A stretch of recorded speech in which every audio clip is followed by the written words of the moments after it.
Now, integration by parts is like a product rule, but for integration. And since integration and differentiation are so strongly linked, let's start with the product rule for differentiation. Now, we begin by integrating both sides, and on the left we have the integral of the derivative. And since integration and differentiation are inverses to each other, this just cancels out. Now, doing a slight bit of rearranging gives us the famous integration by parts formula. But hold on, what is actually happening here? What is integration by parts even doing? How can we visualize integration by parts? Now, let's say we had a curve defined parametrically by y equal to f of t and x equal to g of t. And let's say that we wanted to find the area between x1 and x2, and we also want to find the area between the corresponding y1 and y2. And since we have a parametric equation, we can say that x1 is g of a, which gives y1 as f of a, and similarly x2 is g of b, so y2 is f of b. Essentially, t equal to a and t equal to b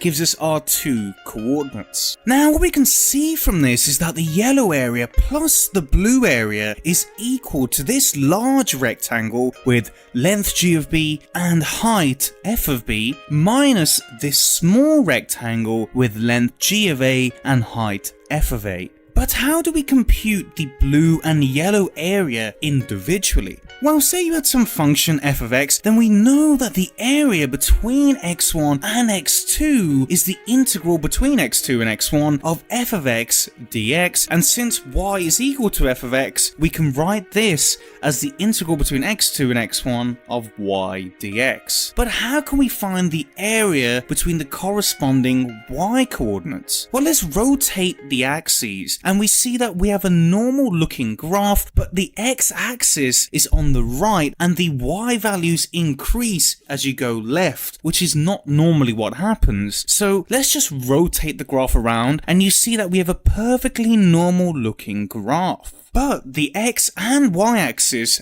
have been swapped or relabeled. So this curve can be written as x as a function of y, let's say g of y. And so the area is the integral between y2 and y1 of g of y dy. And since x is g of y, this is the same as the integral of x dy.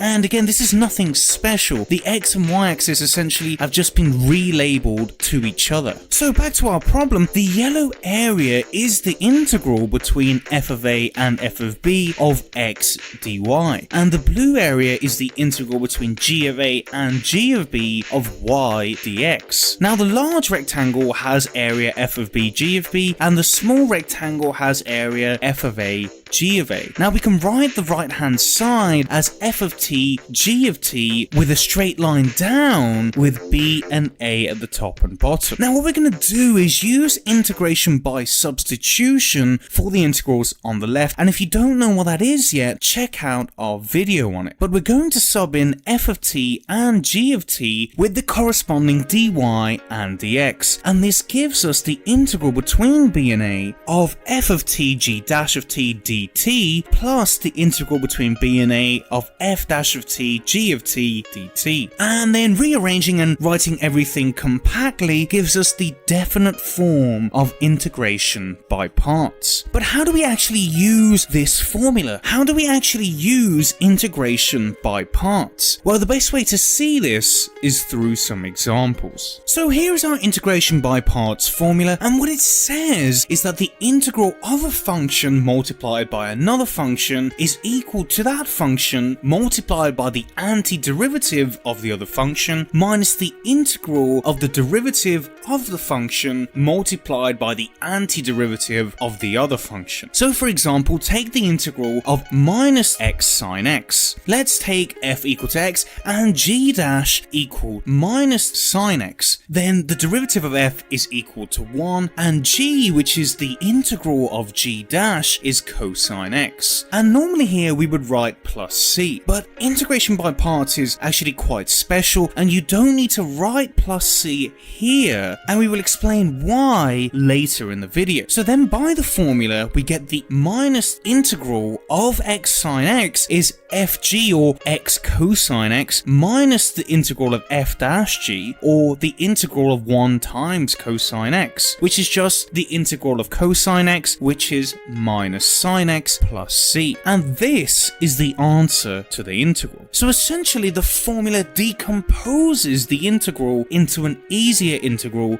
which you can compute. Let's try the integral of x squared e to the x and take f equal to x squared and g dash equal to e to the x. Then f dash is equal to 2x and g is equal to e to the x. Then by the formula we get the integral of x squared e to the x is equal to the x squared e to the x minus the integral of 2x e to the x. Now we see that the integral on the right is also a product of two functions, so we can use integration by parts again, a sort of nested integration, if you will. So take f equal to 2x and g dash equal to e to the x. This gives that the derivative of f is 2 and the integral of g dash is e to the x, which means that the integral of 2x e to the x is equal to 2x e to the x minus the integral of 2 e to the x, and the integral of 2e to the x is just 2e to the x. And combining everything together and adding a constant on the end gives us our answer. Now what about the integral of the natural logarithm? Now there are two special integrals which use a clever trick, and this is one of them. We write ln x as 1 times ln x and take f equal to ln x and g dash equal to 1, which gives f dash equal to 1 over x and g equal to x. And then by the formula we have that the integral of the natural logarithm is equal to x ln x minus the integral of 1 over x times x. And since the x's cancel out, we get the integral of 1